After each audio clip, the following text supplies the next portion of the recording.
You're listening to Wealthy-esque.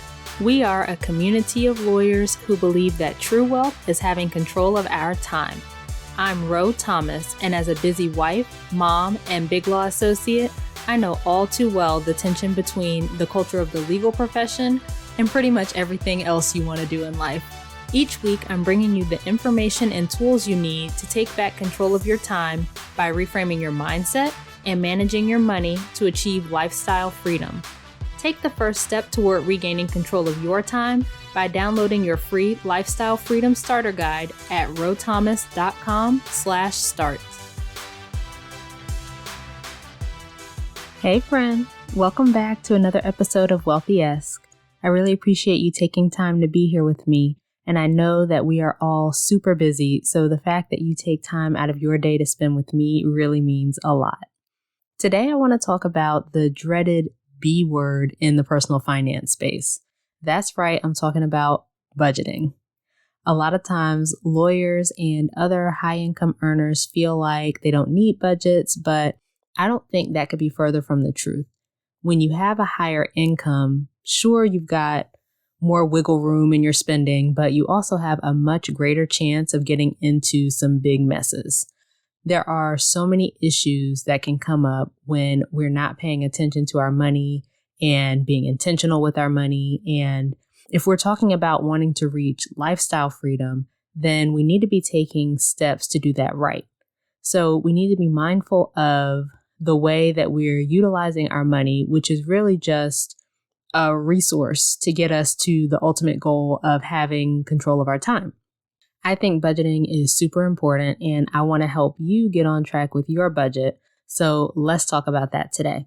We will talk about what a budget is, why lawyers and other high-income earners absolutely need a budget, tips for getting started with your budget, different budgeting styles, and if you really need a budget. So let's get into it. First, what is a budget? A budget is really nothing more than a plan for how you're going to spend your money for the month. Many of us don't make a plan for our money at the beginning of the month, and we just spend, and then we look back at what we've already done, right? So it's this backward looking review like, oh man, I shouldn't have spent this much on food or on Amazon or whatever. When you make a budget, you make a plan at the outset. And I think a common misconception with budgeting is that it's rigid and restrictive, but really we make the budget. The budget is in our control, and so it doesn't have to be rigid or restrictive. You prioritize the things in your life that you want to spend your money on. And yes, some of that will be needs and such, but you can also include things you want in there. I just want to make sure you're intentional about it. And if you're intentional, then you can make sure that you're including things that bring you joy, but not at the expense of the ultimate goals you have. And you can change your budget during the month, and that's okay. So if in the middle of the month you decide you want to spend on something that wasn't in the budget originally, you can reallocate some of the money that you were planning to spend in another category and then put it to this new thing. Or maybe you take a little bit from each category so you feel less of an impact in the other categories. But whatever it is, you're changing and putting more on this other thing that's now a priority. The point is just to make sure we know where we're spending our money so we can direct it to the things that are truly important to us. So now let's get into why lawyers and other high-income professionals need a budget. We know that a budget is absolutely crucial when you have a lower income. It's one of those things where not paying attention to how you're managing your money and where your money is going can mean the difference between making rent or not, or having enough to eat and not having enough to eat. But when you get into higher income levels, it's not that you're at risk of not having necessities because you don't budget. It's that you end up spending all your money and having nothing to show for this great income you've made if you're not careful. So it's really easy for your expenses to grow to fill your income when you're not being intentional about how you're spending. And I've talked about how the financial independence community ties itself to a 50% or more savings rate. A lot of people feel like that's not possible but I know for a fact that at some point in your life, you are making and living on 50% or less of what you're making now. So it is possible, right? Like when I was in law school, I might have spent $2,000 a month or something like that. And it was really only that high because I had a super fancy apartment at $800 a month. I was big ballin'. And I make way more than $2,000 a month now. So it's definitely possible for me to save half my income because I used to live on such a low amount. And although I'm not aggressively saving right now, I am aggressively paying off debt, which also helps to build my net worth. So my husband and I put more than half of our income toward debt payments each month.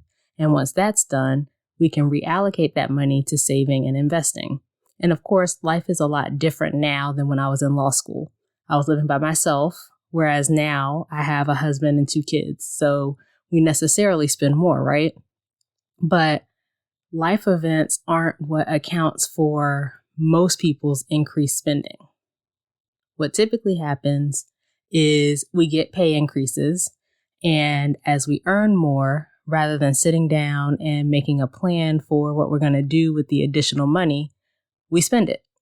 Your lease is up and you decide to upgrade your apartment because you've outgrown this place, or your family is growing and so you upgrade to a bigger and nicer house. You pay off your car and you decide you need a new one and you upgrade because you deserve a fancier car. Your family takes nicer and nicer vacations each year. You eat out more or at more expensive restaurants, whatever it is. And so we get these increases in income, and rather than saving more, we justify spending it. And then you look up and you're in the same place you were in before the pay raise. I posted on Instagram this past weekend, and if you're not following me, I'm at IamRoThomas. But I posted that we often prioritize things that we don't really care about over the things that we say we truly want.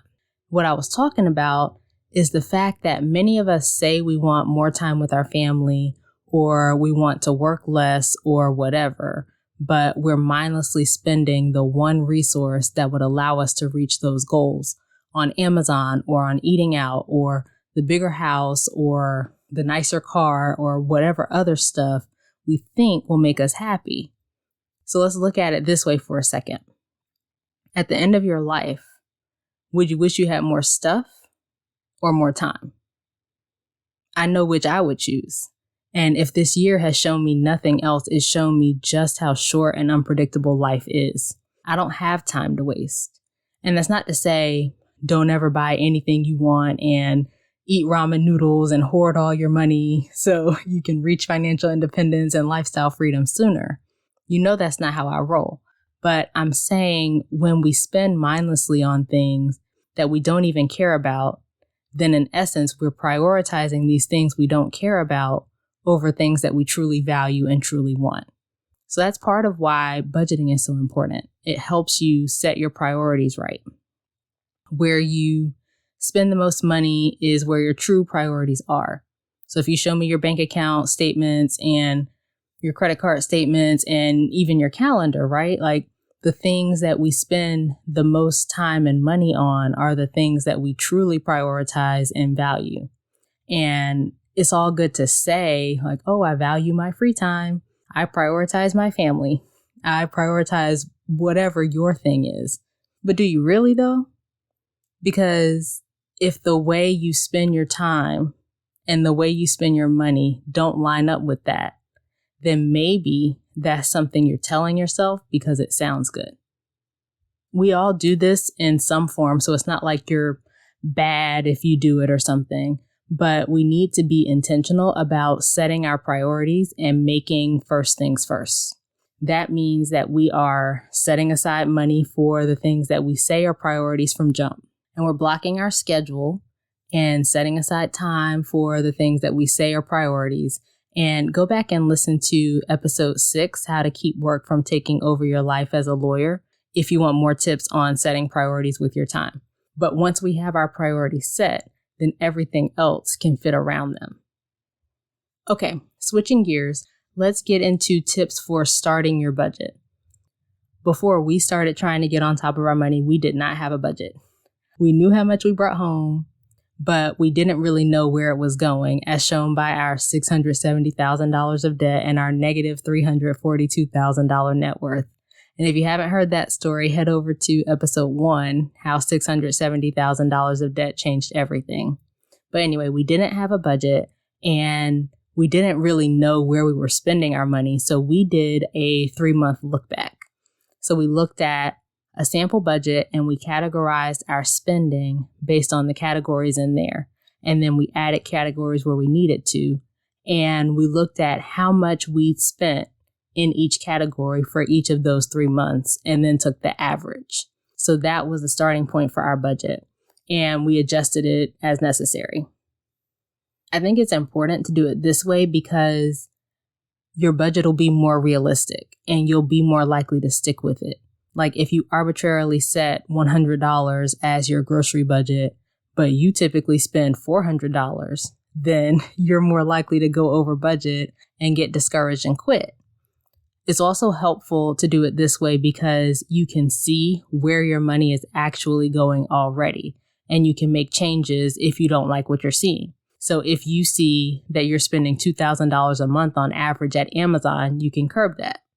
And I would recommend that you have a miscellaneous category for unexpected expenses, or like we also use this category for things that we know are coming up for that particular month, but there's no set category for it from month to month. So things like a birthday or a holiday or some sort of celebration that's coming up that month.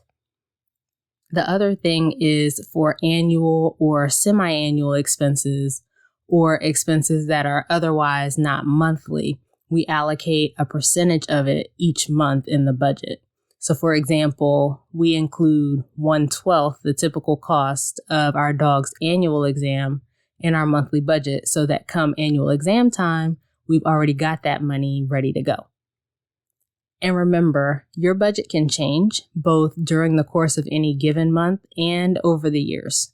We've had to readjust periodically because our spending will go up in a particular category, like as our kids got older and started eating the same foods that we were eating, and then our grocery budget increased, and so we had to change that around. It's all good, like that's part of the process. So now that you've got some tips on getting started with your budget, let's talk about budgeting styles. And if you've never really paid attention to how you're spending your money before, I think it's good to start off with a structured budget, something like a traditional or zero-based budget, breaking out your expenses in each category and all that, so you know exactly where your money's going and you can see the specific categories that you want to work on.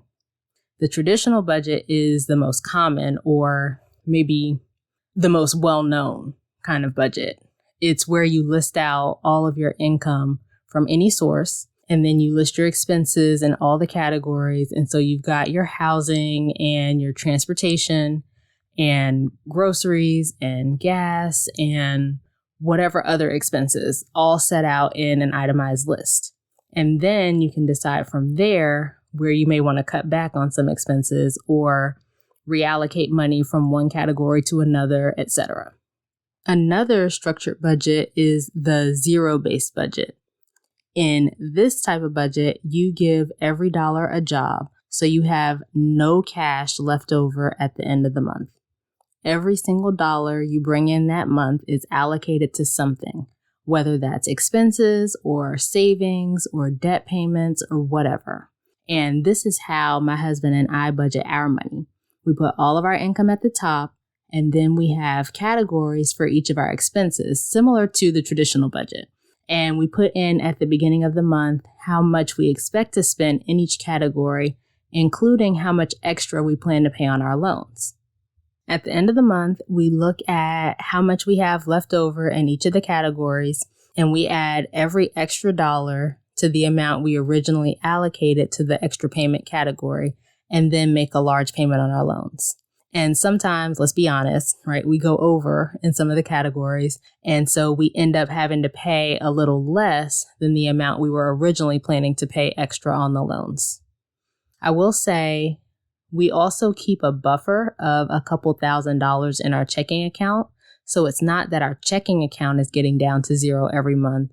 It's just that we allocate every dollar that we've brought in for that month.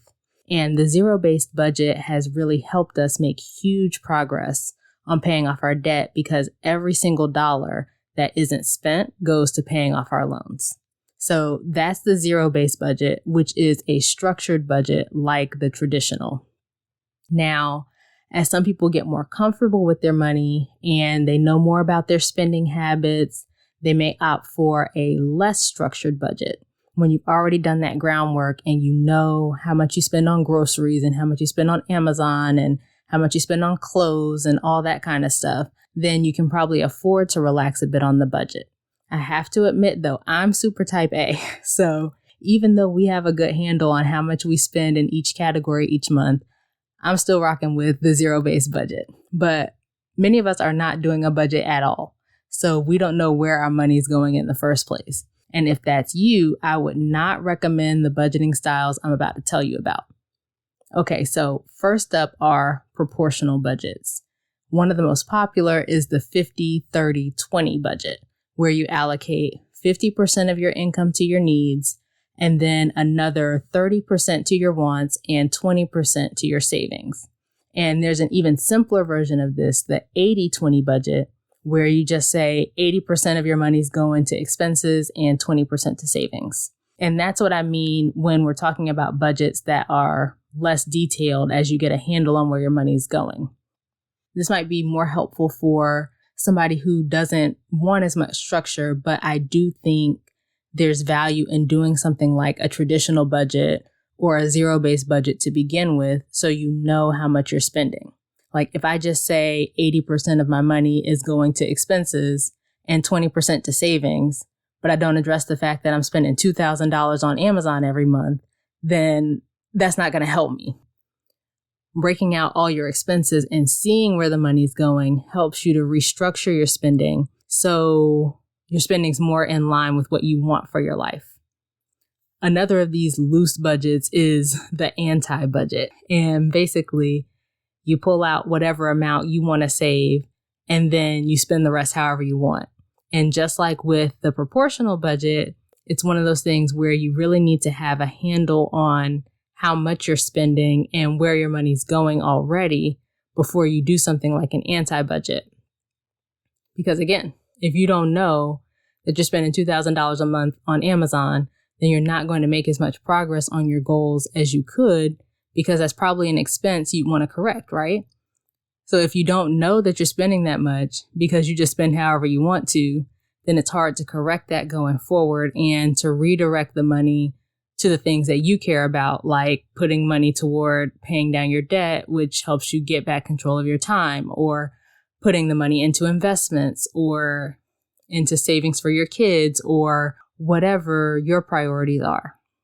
Now, I've gone through all this, and I know there are probably some people who still don't believe in the value of the budget, and they'll just continue freestyling and pray for the best, and hopefully they don't go over here and spend more money than they actually bring in, right?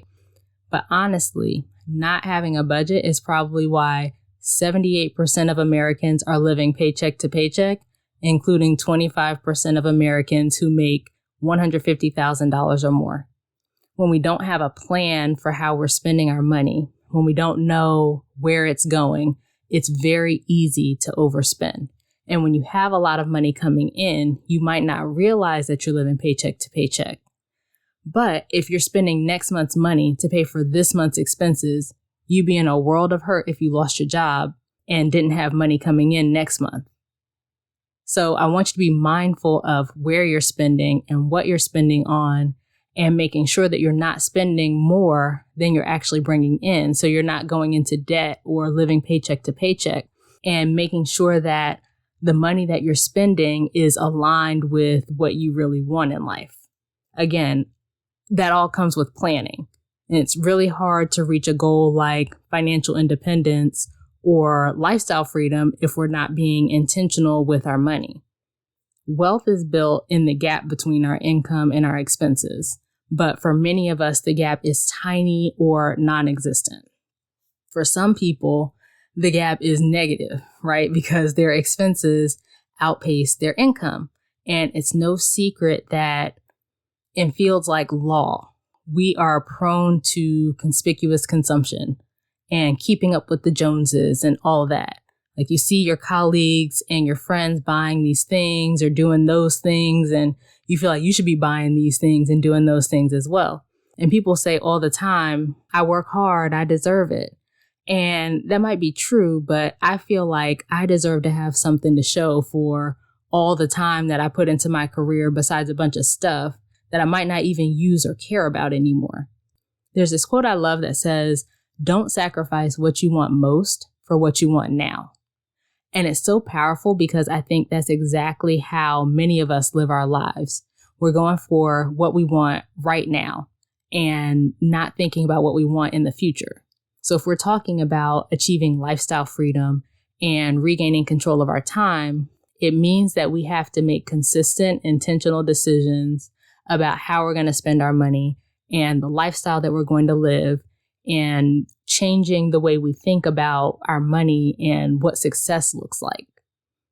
If we want things that most people only dream of, we have to be willing to do things that most people aren't willing to do and make sacrifices that most people aren't willing to make. I want to build wealth, not just look wealthy.